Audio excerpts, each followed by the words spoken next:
Welcome back. നമ്മൾ കഴിഞ്ഞ ക്ലാസ്സിൽ വാട്ടർ ഡിമാൻഡ് ആണ് പറഞ്ഞു നിർത്തിയത്. അപ്പൊ വാട്ടർ ഡിമാൻഡ് എന്തൊക്കെ ടൈപ്പിൽ വരുന്നുണ്ട് എന്നുള്ളതും കാര്യങ്ങളൊക്കെയാണ് നമ്മൾ പറഞ്ഞു നിർത്തിയത്. ഇനി ഇന്ന് നമ്മൾ ചെയ്യാൻ പോകുന്നത് പെർ ക്യാപിറ്റ ഡിമാൻഡ്. എന്താണ് പെർ ക്യാപിറ്റ ഡിമാൻഡ്? കഴിഞ്ഞ ക്ലാസ്സിൽ തന്നെ ഈ ഒരു ടേം നിങ്ങൾ കേട്ടതാണ്, per capita demand. Per capita demand എന്ന് വെച്ച് കഴിഞ്ഞാല് ഒരു പേഴ്സണ്, ഒരു ആൾക്ക് ഡെയിലി വേണ്ട വാട്ടറിന്റെ ഡിമാൻഡ് എത്രയാണ്, അതാണ് നമുക്ക് പെർ ക്യാപിറ്റ ഡിമാൻഡ് ആയിട്ട് വരിക. അപ്പം ഇപ്പൊ നമുക്ക് total quantity of water Q ആണെങ്കിൽ, അതായത് നമ്മളെ ഒരു ടൗണിലുള്ള അല്ലെങ്കിൽ ഒരു സിറ്റിയിലുള്ള ഒരു total quantity of water Q ആണെങ്കിൽ അതിലെ പി എന്ന് പറയുന്നതാണ് നമ്മളെ പോപ്പുലേഷൻ എങ്കിൽ നമുക്ക് പെർ ക്യാപിറ്റ ഡിമാൻഡ് എന്ന് പറയുന്നത് Q divided by P into 365 litres per day ആണ്. അതായത് ഒരു ദിവസത്തിലുള്ള വാട്ടർ ഡിമാൻഡ്, ഒരാൾക്ക് ഒരു ദിവസം വേണ്ട വാട്ടർ ഡിമാൻഡിനെയാണ് നമ്മൾ പെർ ക്യാപിറ്റ ഡിമാൻഡ് ആയിട്ട് പറയുന്നത്. അപ്പം നമ്മളൊരു ഡിസൈനിന് വേണ്ടിയിട്ട് പെർ ക്യാപിറ്റ ഡിമാൻഡ് കൺസിഡർ ചെയ്യുമ്പം എപ്പോഴും എടുക്കുന്നത് ആനുവൽ ആവറേജ് വാട്ടർ കൺസംഷൻ വെച്ചിട്ടുള്ള ഒരു പേഴ്സണിന് വേണ്ടിയിട്ടുള്ള വാട്ടർ ഡിമാൻഡ് ആണ്. അതായത് ഒരിക്കലും ഒരു പെർട്ടിക്കുലർ ഡേയിലുള്ള ഡിമാൻഡ് ആയിട്ടല്ല എടുക്കുക. നമ്മൾ ഡെയിലി എത്ര ഡിമാൻഡ് വരുന്നുണ്ട് ഒരു വർഷത്തില്, അതിന്റെ ആനുവൽ ആവറേജിലാണ് നമ്മൾ വാട്ടർ ഡിമാൻഡ് കൺസിഡർ ചെയ്യുക. അത് ഈ പെർ ക്യാപിറ്റ ഡിമാൻഡിനകത്ത് നമ്മൾ കഴിഞ്ഞ ക്ലാസ്സിൽ പഠിച്ച വാട്ടർ ഡിമാൻഡ്സിന്റെ എല്ലാ കാറ്റഗറീസിലുള്ള ഡിമാൻഡുകളും അതിനകത്ത് വരും. അതായത് domestic water demand, industrial water demand, commercial and institutional water demand, public use, wastage, അങ്ങനെ ഫയർ ഡിമാൻഡ്, എല്ലാ ടൈപ്പിലുള്ള വാട്ടർ ഡിമാൻഡ്സും കൂടി സമ്മപ്പ് ചെയ്തിട്ടാണ് നമുക്ക് ഇതിനകത്തേക്ക് വരിക, പെർ ക്യാപിറ്റ ഡിമാൻഡിനകത്തേക്ക് വരിക. ഇതിനകത്ത് ടേബിളിനകത്ത് കാണിച്ചിരിക്കുന്നത് എന്താന്ന് വെച്ച് കഴിഞ്ഞാല് ഒരു ആവറേജ് ഇന്ത്യൻ സിറ്റിയിലുള്ള ഒരു പെർ ക്യാപിറ്റ ഡിമാൻഡിന്റെ ലിസ്റ്റ് ആണ്. അതിൽ ഡൊമസ്റ്റിക്കിൽ 200, ഇൻഡസ്ട്രിയലിന് 50, കമേഴ്ഷ്യലിന് 20, പബ്ലിക് യൂസ് 10, അതേപോലെ വേസ്റ്റ് ആൻഡ് തെഫ്റ്റ് 55, അതേപോലെ അതിന്റെ ടോട്ടലാണ് 335 എന്ന് പറയുന്നത്. അപ്പൊ ഇതാണ് ഒരു ആവറേജ് ഇന്ത്യൻ സിറ്റിന്റെ പെർ ക്യാപിറ്റ ഡിമാൻഡ്. ഇനി എന്തൊക്കെയാണ് പെർ ക്യാപിറ്റ ഡിമാൻഡിനെ എഫക്ട് ചെയ്യുന്ന ഫാക്ടേഴ്സ്? ആ എഫക്ട് ചെയ്യുന്ന ഫാക്ടേഴ്സ് കൺസിഡർ ചെയ്യുമ്പോൾ നമ്മൾ ഒരു പോപ്പുലേഷനെ എന്തൊക്കെ എഫക്ട് ചെയ്യും എന്നുള്ളത് ആദ്യമേ മനസ്സിലാക്കിയിരുന്നാലാണ് നമുക്ക് പെർ ക്യാപിറ്റ ഡിമാൻഡിനെ എങ്ങനെയൊക്കെ എഫക്ട് ചെയ്യും എന്നുള്ളത് മനസ്സിലാകാം. ഫസ്റ്റ് തിങ് വരുന്നത് size of the city. Size of the city എന്ന് വെച്ചാൽ ചെറിയ ടൗൺ ഒക്കെ ആണെങ്കിൽ, ചെറിയ സിറ്റി ആണെങ്കിൽ, വലിയ ഡെവലപ്മെന്റ് ഒന്നും നടക്കാത്ത സ്ഥലമാണെങ്കിൽ water demand, per capita demand കുറവായിരിക്കും. അതേസമയം ഹൈലി ഡെവലപ്ഡ് ആയിട്ടുള്ള ഒരു സിറ്റി ആണെങ്കിൽ, അതായത് നമുക്ക് കോർപ്പറേഷൻ പോലെയുള്ള സ്ഥലങ്ങളാണെങ്കിൽ, മെട്രോപൊളിറ്റൻ സിറ്റീസ് ആണെങ്കിൽ വാട്ടർ ഡിമാൻഡ് വളരെയധികം കൂടുതലായിരിക്കും. അപ്പോൾ സൈസ് ഓഫ് ദ സിറ്റി എപ്പോഴും ഏതിനെ എഫക്ട് ചെയ്യുന്നുണ്ട്? പെർ ക്യാപിറ്റ ഡിമാൻഡിനെ എഫക്ട് ചെയ്യുന്നുണ്ട്. നെക്സ്റ്റ് രണ്ടാമത് വരുന്നത് ക്ലൈമാറ്റിക് കണ്ടീഷൻസ് ആണ്. ക്ലൈമാറ്റിക് കണ്ടീഷൻസ് പെർ ക്യാപിറ്റ ഡിമാൻഡിനെ എങ്ങനെ എഫക്ട് ചെയ്യുന്നു എന്ന് ചോദിച്ചു കഴിഞ്ഞാല്, നമുക്കിപ്പം സമ്മർ സീസൺ ഉണ്ട്, വിന്റർ സീസൺ ഉണ്ട്, റെയിനി സീസൺ ഉണ്ട്. നമുക്ക് ഏറ്റവും കൂടുതൽ വാട്ടർ ആവശ്യമായിട്ട് വരുന്ന എപ്പോഴാണ്? സമ്മർ സീസണിലാണ്. കാരണം നമ്മൾ ഗാർഡനിങ്ങിന് കൂടുതലായിട്ട് വെള്ളം യൂസ് ചെയ്യും. അതേപോലെ ക്ലീനിങ്ങിന്, സ്ട്രീറ്റ് ക്ലീനിങ്ങിനായി കഴിഞ്ഞാലും, കമേഴ്ഷ്യൽ ഏരിയാസിലായി കഴിഞ്ഞാലും, വീടുകളിലായി കഴിഞ്ഞാലും, ആൾക്കാർ കുളിക്കാൻ വെള്ളം എടുക്കുന്നതായി കഴിഞ്ഞാലും ഒക്കെ കൂടെ ഏത് സമയത്താണ്? സമ്മർ സീസണിലാണ്. താരതമ്യേന നമുക്ക് ബാക്കിയുള്ള സീസൺസിൽ എന്തായിരിക്കും? വാട്ടർ ഡിമാൻഡ് കുറവായിരിക്കും. വിന്റർ ആൻഡ് റെയിനി സീസൺസിൽ വാട്ടർ ഡിമാൻഡ് കുറവായിരിക്കും. മൂന്നാമത്തെ ഫാക്ടർ വരുന്നത് habits of people and their economic status ആണ്. അതായത് എക്കണോമിക് സ്റ്റാറ്റസ് എന്ന് പറയുമ്പം നമ്മളിപ്പം എബവ് ആവറേജ്, അതായത് എക്കണോമിക്കലി എബവ് ആവറേജ് കിടക്കുന്ന ഒരു ഫാമിലി ആണെങ്കിൽ നമുക്ക് നമ്മുടെ വീട് വലുതായിരിക്കും, സൗകര്യങ്ങൾ കൂടുതലായിരിക്കും. അതിനനുസരിച്ച് ബാത്റൂം ഫെസിലിറ്റി കൂടുതലായിരിക്കും. അപ്പം ബാത്റൂംസിൽ ഉപയോഗിക്കുന്ന വെള്ളം കൂടുതലായിരിക്കും. നമ്മൾ ഉപയോഗിക്കുന്ന ഡ്രസ്സുകൾ കൂടുതലായിരിക്കും. ക്ലീനിങ്ങിന് ഉപയോഗിക്കുന്ന വെള്ളം കൂടുതലായിരിക്കും. അതേപോലെ കമേഴ്ഷ്യലൈസ്ഡ് ആയിരിക്കും. നമ്മളിപ്പോ താമസിക്കുന്ന സിറ്റീസ് ഒക്കെ എന്തായിരിക്കും? കമേഴ്ഷ്യലൈസ്ഡ് ആയിരിക്കും. അപ്പോൾ കമേഴ്ഷ്യലൈസ്ഡ് ആകുമ്പോൾ തന്നെ വാട്ടർ ഡിമാൻഡ് വളരെയധികം കൂടും. നാലാമത്തെ ഫാക്ടർ എന്ന് പറയുന്നത് ഇൻഡസ്ട്രിയൽ ആൻഡ് കമേഴ്ഷ്യൽ ആക്ടിവിറ്റീസ് ആണ്. കൂടുതലായിട്ട് ഇൻഡസ്ട്രിയൽ ആക്ടിവിറ്റീസ് നടക്കുന്ന ഒരു സ്ഥലമാണെങ്കിൽ, ഒരു ഏരിയ ആണെങ്കിൽ നമുക്ക് വാട്ടർ ഡിമാൻഡ് കൂടുതലായിരിക്കും. അതേപോലെ തന്നെ കമേഴ്ഷ്യൽ ആക്ടിവിറ്റീസ് കൂടുതൽ ചന്തകള്, മാർക്കറ്റുകൾ, മോളുകളൊക്കെ ഉള്ള സ്ഥലങ്ങളാണെങ്കിൽ നമുക്ക് വാട്ടർ ഡിമാൻഡ് ഒരുപാട് കൂടുതലായിരിക്കും. അഞ്ചാമത്തെ ഫാക്ടർ ക്വാളിറ്റി ഓഫ് വാട്ടർ. വാട്ടറിന്റെ ക്വാളിറ്റി കുറവാണെങ്കിൽ ആൾക്കാർ യൂസ് ചെയ്യുന്നത് കുറയും. നമുക്ക് നല്ല ക്ലോറിൻ വാട്ടർ ആണെങ്കിൽ നമ്മൾ ഒരുപാട് വെള്ളം എടുത്തിട്ടൊന്നും കുളിക്കാൻ നിൽക്കില്ല. അതേസമയം നല്ല വെള്ളമാണെങ്കിൽ നമ്മൾ കുറച്ചധികം നേരം വെള്ളത്തിൽ ഇങ്ങനെ കുളിച്ചുകൊണ്ടേയിരിക്കും. അതേപോലെ ക്ലീനിങ്ങിന് വേണ്ടിയിട്ട് നമ്മൾ കൂടുതൽ വെള്ളം യൂസ് ചെയ്തുകൊണ്ടേയിരിക്കും. അപ്പൊ ക്വാളിറ്റി ഓഫ് വാട്ടർ നമ്മളെ യൂസേജിനെ, അതായത് പെർ ക്യാപിറ്റ ഡിമാൻഡിനെ എഫക്ട് ചെയ്യുന്നുണ്ട്. ആറാമത്തെ factor pressure in the distribution system. അതായത് കൂടുതൽ പ്രഷർ ഉള്ള, അതായത് വാട്ടർ സപ്ലൈ ചെയ്യുമ്പം പമ്പിങ് സിസ്റ്റം ആണെങ്കിൽ, ഗ്രാവിറ്റി സിസ്റ്റം അല്ല പമ്പിങ് സിസ്റ്റം ഒക്കെ ആണെങ്കിൽ എപ്പോഴും പൈപ്പിനകത്ത് വെള്ളം നിറഞ്ഞു കിടക്കും. അപ്പൊ നമ്മൾ പൈപ്പ് ഓപ്പൺ ചെയ്യുമ്പോൾ തന്നെ ഒരുപാട് ക്വാണ്ടിറ്റി വെള്ളം നമുക്ക് കിട്ടും. അപ്പൊ നമ്മൾ അത് തുറന്നു വെച്ചിട്ട് നമ്മൾ അനാവശ്യമായിട്ട് കുറെ വെള്ളം നമ്മൾ എടുക്കുകയും അത് കളയുകയും ചെയ്യും. അപ്പൊ pressure in the distribution system എപ്പോഴും പെർ ക്യാപിറ്റ ഡിമാൻഡിനെ ഡിപ്പെൻഡ് ചെയ്യുന്നുണ്ട്.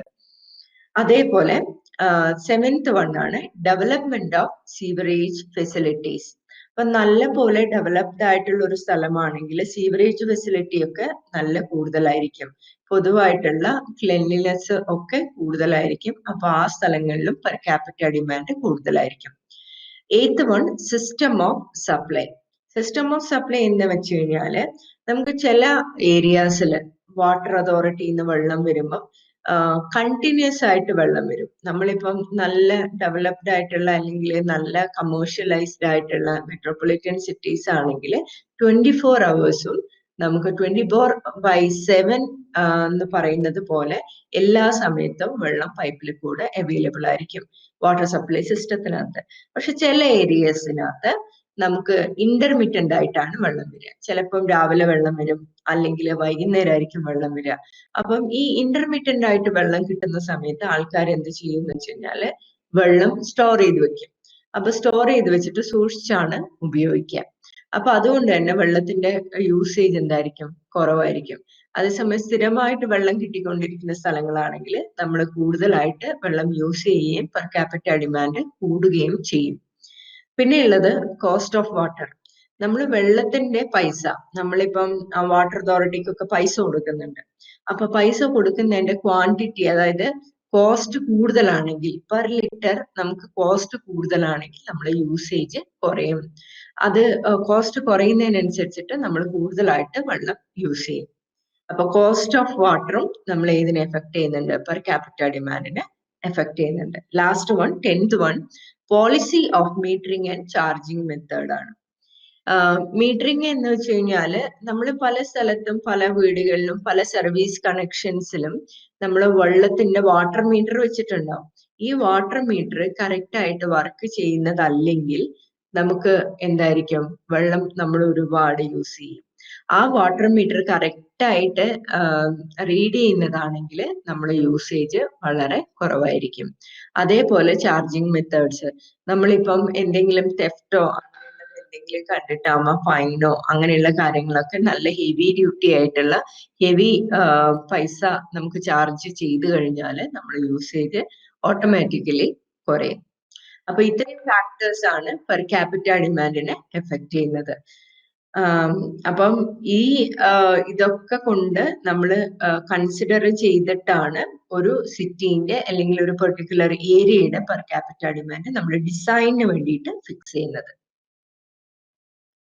ഇനി അടുത്തത് factors affecting losses and wastes. നമുക്ക് കുറെ വെള്ളം നഷ്ടപ്പെട്ടു പോകുന്നുണ്ട്. ഡിസ്ട്രിബ്യൂഷൻ സിസ്റ്റത്തിൽ നമ്മളൊരു റിസർവോയർ നിന്ന് അല്ലെങ്കിൽ വാട്ടർ ട്രീറ്റ്മെന്റ് പ്ലാന്റിൽ നിന്ന് ഡിസ്ട്രിബ്യൂഷൻ എൻഡ്, അതായത് സർവീസ് എൻഡ് വരെ എത്തുന്ന സ്ഥലം വരെ നമുക്ക് വെള്ളം നഷ്ടപ്പെടാനുള്ള, വാട്ടർ നഷ്ടപ്പെടാനുള്ള സാധ്യതകൾ വളരെയധികം കൂടുതലാണ്. അപ്പൊ ഞാനത് നേരത്തെ പറഞ്ഞു, കഴിഞ്ഞ ക്ലാസ്സിൽ പറഞ്ഞതാണ്. അപ്പം ഇതിനകത്ത് എങ്ങനെ നഷ്ടപ്പെടുന്നു എന്ന് ചോദിച്ചു കഴിഞ്ഞാല് നമുക്ക് പൈപ്പിൽ ക്രാക്കുകൾ ഉണ്ടാവാം, പിന്നെ നമുക്ക് കണക്ഷൻസ്, അതായത് കറക്റ്റ് ആയിട്ടുള്ള ഒരു സിസ്റ്റം വഴി അല്ലാണ്ട് അൺഓതറൈസ്ഡ് ആയിട്ടുള്ള കണക്ഷൻസ് ഒക്കെ വരാം. അങ്ങനെയൊക്കെ നമുക്ക് വെള്ളം നഷ്ടപ്പെടാനുള്ള ചാൻസുകളുണ്ട്. അപ്പം ഇതിനകത്ത് എന്തൊക്കെയാണ് വാട്ടർ ടൈറ്റ് ആയിട്ടുള്ള ജോയിന്റ്സ്, അല്ലെങ്കിൽ നിങ്ങൾ കാണുന്നുണ്ടാവും വാട്ടർ അതോറിറ്റിന് പൈപ്പ് പോകുന്നത്, അത് കുറെ പൈപ്പുകൾ ഇങ്ങനെ ജോയിൻ ചെയ്തിട്ടാണ് പോകുന്നുണ്ടാകുക. അപ്പൊ ഇതൊന്നും വാട്ടർ ടൈറ്റ് ആയിട്ടുള്ള ജോയിന്റ്സ് അല്ലെങ്കിൽ ഈ ജോയിന്റ്സിൽ കൂടെ ലീക്കേജ് ഉണ്ടാവും. ആ ലീക്കേജ് വളരെ ചെറിയ ക്രാക്ക് ആണെങ്കിൽ പോലും ഈ പറയുന്ന പൈപ്പ് സിസ്റ്റത്തിനകത്ത് പ്രഷർ ഡെവലപ്പ് ചെയ്യുന്ന സമയത്ത് ഈ ക്രാക്ക് വലുതാവുകയും നമുക്ക് നഷ്ടപ്പെടുന്ന വെള്ളത്തിന്റെ അളവ് കൂടുകയും ചെയ്യും. അപ്പം വാട്ടർ ടൈറ്റ് ജോയിന്റ്സ് ആയിരിക്കണം നമ്മൾ വാട്ടർ സപ്ലൈ സിസ്റ്റത്തിന് ഉപയോഗിക്കേണ്ടത്. രണ്ടാമത്തെ factor pressure in the distribution system. ഇത് കഴിഞ്ഞതിൽ പറഞ്ഞതുപോലെ തന്നെ നമ്മൾ പ്രഷർ കൂടുതലാണെങ്കിൽ ക്രാക്സ് ഡെവലപ്പ് ചെയ്യാനുള്ള സാധ്യതകൾ വളരെ കൂടുതലാണ്. ചെറിയ ക്രാക്ക് ഡെവലപ്പ് ചെയ്താൽ അത് പിന്നെ എന്താവും, വലുതായിട്ട് അതിനകത്ത് കൂടെ നഷ്ടപ്പെട്ടു പോകുന്ന വെള്ളത്തിന്റെ അളവ് വളരെ കൂടുതലായിരിക്കും. മൂന്നാമത്തത് system of supply. System of supply എന്ന് പറഞ്ഞു കഴിഞ്ഞാല് നമുക്ക് നേരത്തെ ഞാൻ പറഞ്ഞു, ഇന്റർമീഡിയന്റ് ആണെങ്കിൽ നമ്മൾ വാട്ടറിന്റെ യൂസേജ് കുറയും, കണ്ടിന്യൂസ് ആണെങ്കിൽ നമുക്ക് വാട്ടറിന്റെ യൂസേജ് കുറച്ചുകൂടി കൂടുതലായിരിക്കും. ഇനി അത് രണ്ട് തരത്തിൽ വരാം. അതായത് സിസ്റ്റം ഓഫ് സപ്ലൈൻ്റെ അകത്ത് പിന്നെ വെള്ളം ഒരുപാട് സ്റ്റോർ ചെയ്ത് വെച്ചിട്ട് പിന്നെ അടുത്ത പ്രാവശ്യം വെള്ളം വരുമ്പം ഈ പറയുന്ന വെള്ളം കളഞ്ഞിട്ട് അടുത്ത വെള്ളം സ്റ്റോർ ചെയ്ത് വെക്കുന്ന ഒരു ടെൻഡൻസിയും കൂടെ വരുന്നുണ്ട്. അപ്പം അത് ആൾക്കാരുടെ ഹാബിറ്റ്സിനെയും ചിന്താഗതിനെയും ആശ്രയിച്ചിരിക്കും. അതായത് ഇന്റർമീഡിയന്റിൽ വെള്ളം നഷ്ടപ്പെടാണ്ടിരിക്കണമെങ്കിൽ നമുക്ക് ആവശ്യമുള്ള വെള്ളം മാത്രം പിടിച്ചു വെച്ചിട്ട് അത്രയും സമയം യൂസ് ചെയ്തിട്ട് അടുത്ത വെള്ളം വരുമ്പോൾ പിടിച്ചു വെക്കുന്ന ആൾക്കാരായിരിക്കണം. അല്ലാണ്ട് നമ്മൾ കുറെ വെള്ളം ഇനി കുറെ നേരത്തേക്ക് വരില്ലല്ലോ എന്ന് വിചാരിച്ച് വലിയ വലിയ ടാങ്കുകളിലൊക്കെ ആയിട്ട് പിടിച്ചു വെക്കും വെള്ളം. പക്ഷെ അടുത്ത വെള്ളം വരുന്ന സമയമാകുമ്പോഴത്തേക്ക് ഈ വെള്ളം തീർന്നിട്ടില്ല, എന്ത് ചെയ്യും? ഈ വെള്ളം കംപ്ലീറ്റ് തുറന്നിട്ട് അത് വേസ്റ്റ് ആക്കി മാറ്റും, എന്നിട്ട് പുതിയ വെള്ളം ടാങ്കിലേക്ക് ഫില്ല് ചെയ്യുകയും ചെയ്യും. അപ്പൊ രണ്ട് രീതിയിലും ആൾക്കാരെ ഡിപ്പെൻഡ് ചെയ്യുന്നുണ്ട് ഈ വെള്ളത്തിന്റെ വേസ്റ്റേജ്. നാലാമത്തത് മീറ്ററിംഗ് ആണ്. കറക്റ്റ് മീറ്ററിംഗ് ചെയ്യുന്ന സ്ഥലത്താണെങ്കിൽ ഈ പറയുന്ന ലോസും വേസ്റ്റും ഒന്നും ഉണ്ടാവാനുള്ള ചാൻസ് കുറയും. പിന്നെയുള്ളത് അൺഓതറൈസ്ഡ് കണക്ഷൻസ്. അൺഓതറൈസ്ഡ് കണക്ഷൻസ് എങ്ങനെയാണ് വരുന്നത്? നമ്മൾ പൈപ്പിനകത്ത് വാട്ടർ അതോറിറ്റിന്റെ പൈപ്പ് പോകുന്നത് നമ്മൾ ഇല്ലീഗലായിട്ട് അതിന് ഹോള് വെച്ച് കണക്ഷൻ എടുത്ത് മീറ്ററിംഗ് ചെയ്യാതെ വാട്ടർ അതോറിറ്റിയിൽ പൈസയൊന്നും അടക്കാതെ നമ്മൾ വെള്ളം ചോർത്തിയെടുക്കും. അതാണ് അൺഓതറൈസ്ഡ് കണക്ഷൻസ്. അങ്ങനെ നമ്മള് അക്കൗണ്ടിൽ പെടാത്ത കുറെ വെള്ളം അങ്ങനെ നഷ്ടപ്പെട്ടു പോകും. അപ്പൊ നമുക്ക് എന്തായിരിക്കും, നമുക്ക് ഇത്രയും എക്സ്ട്രാ വെള്ളം കരുതേണ്ടി വരും. കാരണം പോപ്പുലേഷൻ അനുസരിച്ച് സർവീസിനനുസരിച്ചിട്ടായിരിക്കും വാട്ടർ സപ്ലൈ ചെയ്യുന്നുണ്ടാകുക. പക്ഷെ കുറെ വാട്ടർ ഇങ്ങനെയൊക്കെ നഷ്ടപ്പെട്ടു പോയി കഴിഞ്ഞാൽ എല്ലാവർക്കും എത്തിക്കാനുള്ള ഒരു വെള്ളം ഉണ്ടായിക്കൊള്ളണമെന്നില്ല. അപ്പൊ നമ്മൾ അതൊക്കെ കൺസിഡർ ചെയ്തിട്ടാണ് നമ്മൾ ഒരു വാട്ടർ സപ്ലൈ സിസ്റ്റത്തിനകത്ത് എന്തെടുക്കുന്നത്, വാട്ടർ ഡിമാൻഡ് നമ്മൾ ഫിക്സ് ചെയ്യുന്നത്. ഇനി variations in demand. Variations in demand എന്ന് വെച്ച് കഴിഞ്ഞാല് നമുക്ക് ഒരു 1 ഇയർ കാലാവധി നമ്മൾ എടുത്തു കഴിഞ്ഞിട്ടാവുമ്പം അതിൽ തന്നെ പല വേരിയേഷൻസും വരും. അതായത് വാട്ടർ ഡിമാൻഡിൽ ഒരു ദിവസത്തെ ഡിമാൻഡ് ആയിരിക്കില്ല അടുത്ത ദിവസം വരിക, ഒരു മാസത്തെ ഡിമാൻഡ് ആയിരിക്കില്ല അടുത്ത മാസം വരിക. അങ്ങനെ സീസണൽ ചേഞ്ചസ് വെച്ചിട്ട് വരുന്നതുണ്ട്. അതാണ് നമ്മൾ ഈ വേരിയേഷൻസ് ഇൻ ഡിമാൻഡിൽ നോക്കാൻ പോകുന്നത്. ഫസ്റ്റ് വരുന്നത് നേരത്തെ ഞാൻ പറഞ്ഞ പോലെ സീസണൽ വേരിയേഷൻ ആണ്.